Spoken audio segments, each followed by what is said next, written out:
Hello student, आज की class में हम लोग पढ़ेंगे विब्रे जालक। विब्रे जालक के बारे में आज की क्लास में हम लोग पढ़ेंगे। कल की क्लास में हम लोगों ने पढ़ा था पैरामीटर्स के बारे में, या आपके जो हैं जितने भी आपके क्या होते हैं कि एकक कोष्ठिका के पैरामीटर्स होते हैं। तो एकक कोष्ठिका के पैरामीटर को हमने बताया था कि एकक कोष्ठिका के पैरामीटर जो हैं वे कितने होते हैं, 6 होते हैं, जो 3 अक्ष के रूप में और 3 जो है एंगल के रूप में होते हैं, जिससे टोटल हमने बताया था कि 7 टाइप के एकक कोष्ठिकाओं का निर्माण जो है वह किया जा सकता है। आज की क्लास में आपका क्या है कि विब्रे नामक एक वैज्ञानिक थे। इन्होंने ही सर्वप्रथम पैरामीटर्स की सहायता से जो आपके क्रिस्टल लैटिस जो है बनाए गए थे 7, उस क्रिस्टल लैटिस को इन्होंने डिफाइन करके 14 रूपों में परिवर्तित कर दिया। इस प्रकार से आपके क्या हो गया कि विब्रे जालक के अंतर्गत जो आपके त्रिविम जालक या क्रिस्टल लैटिस या क्रिस्टल जालक बनते हैं, उनकी टोटल जो संख्या बनती है वह संख्या होती है लगभग आपकी 14, जिसको हम एक आपके जो है किताब के चित्र की सहायता से देख सकते हैं यहाँ पर कि 3 घनी जालक कोष्ठिकाएं बनती हैं, 2 जो है आपके द्वि समलंबाक्ष जालक की आपकी एकक कोष्ठिकाएं बनती हैं। उसके बाद जो है आपके 3 जो है वे 4 1 2 3 4 जो है आपके विषम लंबाक्ष जालक की कोशिकाएं बनती हैं। 2 जो है एक नताक्ष जालक की कोशिकाएं बनती हैं, और इसमें बाकी आपके एक जो है वह आपके खटकोणी जालक, एक जो है त्रिसमनताक्ष जालक और एक जो है आपका त्रिनताक्ष जालक बनता है। इस प्रकार से जो टोटल आपके नंबर ऑफ लैटिस हो जाते हैं, इनकी संख्या जो है वह कितनी हो जाती है, 14। तो इस प्रकार यही आपसे परीक्षा में पूछा जाता है कि विब्रे जालक की संख्या कितनी होती है। तो विब्रे जालक की संख्या जो है वह टोटल कितनी होती है, 14। जो आपके क्या होते हैं कि क्रिस्टल लैटिस आपके जो 7 होते हैं, उस आधार पर उसको अधिक डिफाइन करके बनाया जाता है। इसके बाद है आपका अगला स्टेप है आपका एकक कोष्ठिका के अवयवी कणों की संख्या, numbers of atom in a unit cell. तो एक एकक कोष्ठिका में हमको कंपोनेंट की संख्या ज्ञात करना है। तो पहला चूंकि आपको बताया गया था, 2 प्रकार की एकक कोष्ठिकाएं बताई गई थी। एक जो है हमने आपको बताया था आद्य घनी एकक कोष्ठिका, और दूसरा आपको हमने बताया था केंद्रीय घनी एकक कोष्ठिका। तो पहला आपका जो है आद्य घनी एकक कोष्ठिका है। आद्य घनी एकक कोष्ठिका में आपको बताया गया है कि टोटल आपके क्या होते हैं, जैसे ये आपका मान लो कि एक घन है, तो इस घन के प्रत्येक कॉर्नर पर यहाँ पर, यहाँ पर, यहाँ पर, यहाँ पर, यहाँ पर, यहाँ पर और यहाँ पर टोटल आपके जो पार्टिकल्स दिखाई पड़ रहे हैं 1 2 3 4 5 6 7 8 दिखाई पड़ रहे हैं। लेकिन आपका क्या है कि यहाँ पे जो भी पार्टिकल्स आप जो भी कंपोनेंट्स आपको या पार्टिकल दिखाई पड़ रहे हैं, यह पार्टिकल केवल इस एकक कोष्ठिका के में यूज नहीं होता है। इसका 8वां भाग ही क्या होता है कि इस एकक कोष्ठिका में भाग लेता है। बाकी जब क्रिस्टल लैटिस बनते हैं इस एकक कोष्ठिका से, तो ऊपर से, फिर इस साइड से, फिर नीचे की साइड से, फिर इस साइड से, जब इसमें और भी आपके जो है यूनिट सेल या आपके जो है एकक कोष्ठिकाएं जुड़ती हैं, तो इसमें इसका एक कण का केवल 8वां भाग ही क्या होता है कि वह एकक कोष्ठिका में प्रयोग किया जाता है या प्रयोग होता है। तो इस प्रकार से 8 यूनिट सेल के लिए 8 आपका क्या होता है, उसका 8वां भाग जब हम निकालेंगे तो टोटल निकल करके कितना आता है, 1। यानी कि जब 8, चूंकि इसमें 8 आपके जो है कंपोनेंट है, तो इसका 8वां भाग जब निकालेंगे तो हम कितना निकल करके आएगा, 1। तो इस प्रकार से हम कह सकते हैं कि जो घनी एकक कोष्ठिका होती है, उस घनी एकक कोष्ठिका आद्य घनी एकक कोष्ठिका में जो कंपोनेंट का नंबर होता है वह नंबर कितना होता है, वह होता है 1।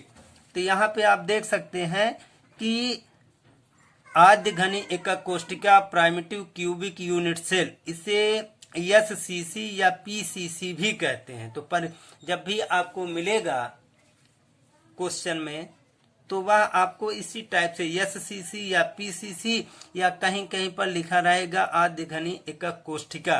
तो उसमें आपको पूछा जाता है कि हम इस कोशिका में नंबर्स कैसे निकालें या इनका प्रभाव कितना है। तो इस प्रभाव को आगे जब आप पढ़ेंगे तो जेड के द्वारा दिखाया जाएगा। तो यही जेड ही आपका क्या है कि यह आपकी एक जो आपके कंपोनेंट की संख्याएं होती हैं या उनका प्रभाव होता है उसको जेड से प्रदर्शित करते हैं।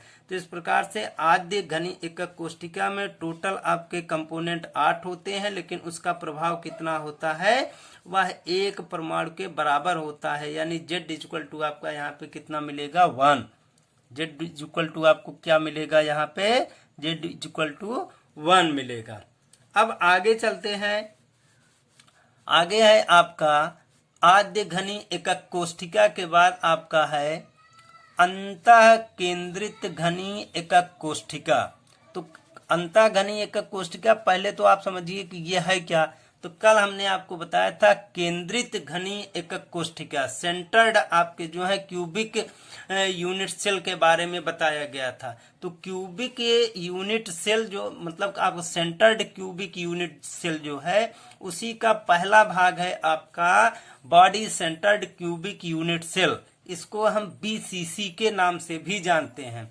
तो बीसीसी में आपके क्या है कि आप ऐसे समझिए कि आपके क्या है कि इसमें जब हम कणों की संख्या निकालेंगे तो आपको बताया गया था अंतः केंद्रित का मतलब कि पूरे आपके एकक कोष्ठिका के मध्य में स्थित कोई एक अलग से कंपोनेंट होगा।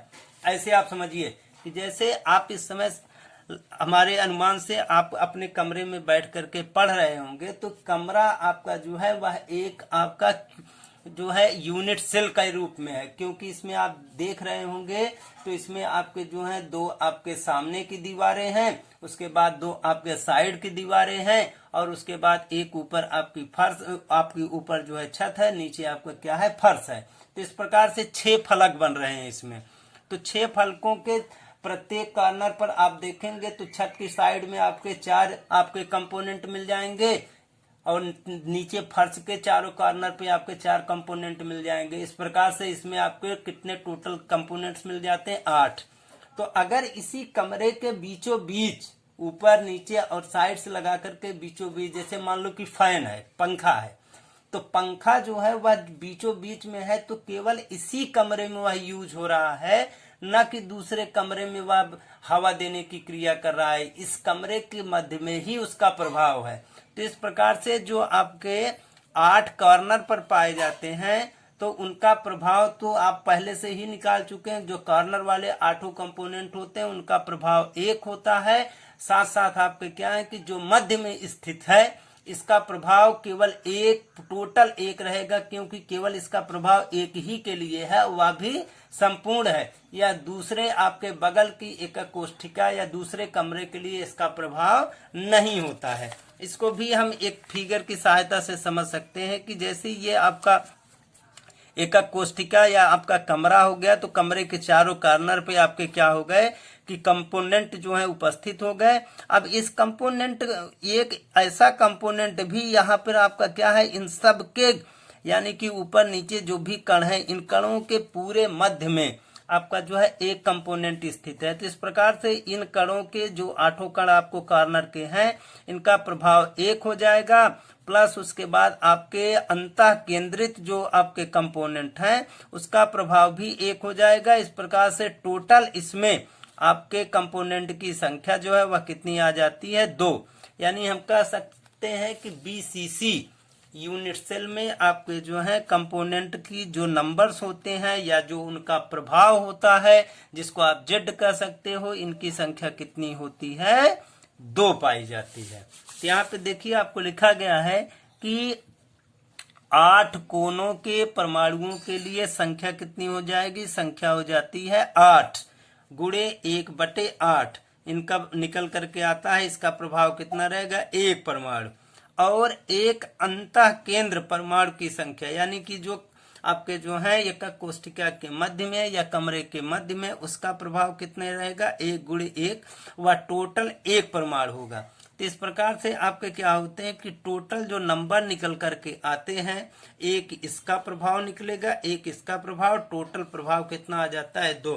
यानी बॉडी सेंटर्ड क्यूबिक सेल या BCC एकक कोष्ठिका में आपके जो नंबर ऑफ एटम जो है यूनिट सेल में पाए जाते हैं, उनकी संख्या कितनी होती है? 2 होती है। इसके बाद अगला है आपका फलक केंद्रित घनीय एकक कोष्ठिका। तो फलक घनीय एकक कोष्ठिका को जब हम पढ़ेंगे तो फलक घनीय एकक कोष्ठिका में आपके जिसको हम क्या कहते हैं, face centred cubic unit cell या इसे शॉर्ट में कहते हैं FCC। तो FCC में पहली चीज तो आपको बताया गया है कि FCC होता क्या है। तो FCC में आपको बताया गया कि एक आपकी यूनिट सेल हो जाती है, एक आपका जो है यूनिट सेल होती है। यूनिट सेल को जब हम बनाएंगे तो यूनिट सेल में आपके क्या होते हैं कि पहली चीज तो इनके कॉर्नर पर, यानी ये आपके क्या होते हैं कि एक एक जो है कॉर्नर पर ऐसे पाए जाएंगे। तो इनकी टोटल संख्या कितनी बनेगी? 8 बनेगी, जिसका प्रभाव आप पहले निकाल चुके हैं। इनका प्रभाव कितना होता है? 8वां भाग होता है, यानी कि 8 कणों का 8वां भाग कितना मिल जाता है? 1। उसके बाद फिर कह रहा है चूंकि हम पढ़ रहे हैं फलक केंद्रित FCC, तो फलक केंद्रित के विषय में हमने बताया था आपको कि एकक घनी एकक कोष्ठिका में कितने फलक बनते हैं? टोटल 6 फलक बनते हैं।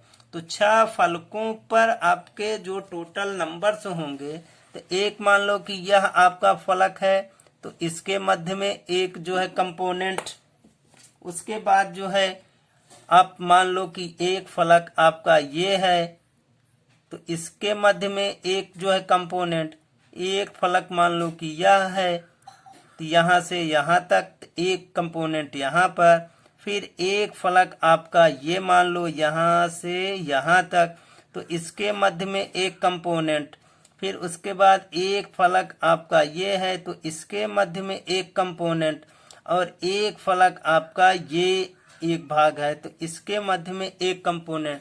तो इस प्रकार से कितने कंपोनेंट हो गए? 1 2 3 4 5 और 6, यानी कि 6 फलकों के मध्य में आपके ऊपर नीचे और साइड पे मिला करके कंपोनेंट्स के नंबर कितने हो गए? 6। तो इस 6 नंबर मिल गए आपको। तो अब फिर देखिए आप कि जब ये आपके एकक कोष्ठिकाएं आपस में ऐसे जुड़ करके क्रिस्टल लैटिस बनाएंगी, तो इस साइड पर भी एक आपकी यूनिट सेल जुड़ेगी, इधर से भी सेल जुड़ेगी, तो इस साइड पर भी जुड़ सकती है, इस साइड पर भी जुड़ सकती है। तो जो चीज आपके क्या है कि दीवार में है या जो साइड पे है, तो यह केवल इसी एकक कोष्ठिका के लिए नहीं यूज होगा, यह जो है आपका अगले वाले यानी कि जो उसके फलक से या उसके फेस से जो दूसरी यूनिट सेल कनेक्ट हो रही है, उसके लिए भी यह आपका कंपोनेंट कार्य करेगा। कहने का मतलब कि एक कंपोनेंट जो है वह 2 यूनिट सेलों के बीच जो है मध्य कार्य कर रहा है। तो जब दोनों के मध्य कार्य कर रहा है, तो इसका जो एक यूनिट सेल के लिए प्रभाव होगा वह कितना हो जाएगा? आधा हो जाएगा। क्यों? क्योंकि एक कण जो है वह 2 एकक कोष्ठिकाओं के मध्यवर्ती के रूप में है। अगर हम इसका एक पे प्रभाव देखेंगे तो एक पे प्रभाव कितना मिलेगा आपको? आधा मिल जाएगा। तो अब 6 फलकों पे हैं, तो 6 फलकों पे 6 कण है, तो 6 का 1/2 भाग ही एक एकक कोष्ठिका में प्रभावित करेगा। तो इस प्रकार से आपके क्या हो जाएंगे कि 6 गुणे 1/2, जब इसको हम काटेंगे तो कितना मिल जाएगा? 3। यानी जो आपके फलक केंद्रित एकक कोष्ठिका या FCC होती है, FCC में जो कण या कंपोनेंट पाए जाते हैं, उसमें एक तो आपका क्या होता है कि कार्नर वाले 8 कणों का प्रभाव 1, और जो फलकों पे 6 आपके कंपोनेंट पाए जाते हैं उनका जो प्रभाव मिलेगा 3। इस प्रकार से टोटल जो जेड मिलेगा वह कितना मिल जाएगा आपको 4। तो कहने का मतलब ये है कि एफसीसी को आपके face centred cubic unit cell में एफसीसी में 8, अब यहाँ पे फिर से हम देख लें कि 8 कोनों के लिए परमाणुओं की संख्या निकालेंगे तो निकल करके उसका प्रभाव आएगा 1। फिर 6 फलकों के लिए परमाणुओं की संख्या निकालेंगे तो 6 गुणे 1/2, इसको जब हम काटेंगे तो आपको मिल जाएगा कितना 3 परमाणु, और टोटल जब जोड़ेंगे तो आपका कितना मिल गया 4 परमाणु। कितना मिल गया आपका 4 परमाणु। तो इस प्रकार से आपके क्या हो गए कि face centred cubic unit cell में या एफसीसी में आपके जो नंबर ऑफ एटम्स होते हैं वे कितने होते हैं 4 होते हैं, या जो जेड का प्रभाव होता है वह कितना होता है 4 होता है। इसी प्रकार से एक आपने और पढ़ा था अंत्य केंद्रित। तो अंत्य केंद्रित का चूंकि आपके सिलेबस में नहीं है फिर भी हम बता दें कि जैसे मान लो कि एक आपकी यह यूनिट सेल है, तो अंत्य केंद्रित के लिए हमने बताया था कि अंत्य केंद्रित घनी एकक कोशिका कैसी होती है कि उसके 8 कॉर्नर पे तो ऑलरेडी इस प्रकार से एक एक जो है आपके कंपोनेंट रहेंगे, तथा साथ साथ हमने बताया था कि 2 विपरीत फलकों पर भी एक एक आपके यूनिट आपके जो है कंपोनेंट जो है वह पाए जाएंगे। अगर इस फलक को ले ले तो इसके विपरीत ये फलक है, तो इस पर भी एक बीच में एक ही आपके जो है कंपोनेंट पाए जाएंगे। तो अब उसी प्रकार से जैसे आपने फेस में निकाला तो फेस में आपका क्या था 6 फलकों के लिए 6 था तो उसका 1/2 था। तो यहाँ पे अब जब इससे एक कोशिकाएं या यूनिट सेल जुड़ेगी ऊपर नीचे क्रिस्टल लैटिस के रूप में, तो इसका प्रभाव नीचे से जुड़ने वाले के लिए और इसका प्रभाव ऊपर से जुड़ने वाले के लिए, यानी कि यह 2 कोशिकाओं के मध्य या 2 आपके सेल के मध्य कार्य करेगा। तो इस प्रकार से इसका जो प्रभाव हो जाएगा वह कितना हो जाएगा 2 गुणे 1/2, तो कितना आपको मिल गया 1। तो इस प्रकार से ईसीसी यानी अंत्य केंद्रित एकक कोशिका में एक तो यहाँ पर आपके जो है कॉर्नर वाले के लिए और साथ साथ 2 फलकों के लिए एक परमाणु, टोटल आपका कितना मिल जाता है, टोटल आपके जेड का प्रभाव जो होता है वह कितना मिलता है 2। तो इस प्रकार से आपके क्या हो गए कि हम इनकी संख्याओं का आकलन कर सकते हैं।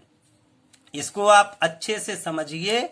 अब बार बार आपको जो ना समझ में आए वीडियो को पॉज करिए, देखिए या पीछे आप जो है जाइए, उसको अच्छे से आप पढ़िए। जब आपको अच्छे से समझ में आ जाए तो आप जो है चूंकि ये आपके लिए बहुत जरूरी है अच्छे से समझ में आना, क्योंकि इसी के बेस पर बहुत सारे आपके न्यूमेरिकल्स जो होते हैं वे किताबों में दिए गए हैं, तथा साथ साथ परीक्षा में भी यहाँ से आपके क्वेश्चन जो होते हैं वो पुटअप होते हैं कि इनके एक आपके जो है जैसे कह दिया गया कि एक एफसीसी की कोशिका एफसीसी की यूनिट सेल है, इस एफसीसी की यूनिट सेल में ए आपके जो है उनके अब कणों की संख्या ज्ञात कीजिए। तो कणों की संख्या के लिए हम इस प्रकार से जैसे हमने बताया ऐसे ही हम उसको आसानी से ज्ञात कर सकते हैं।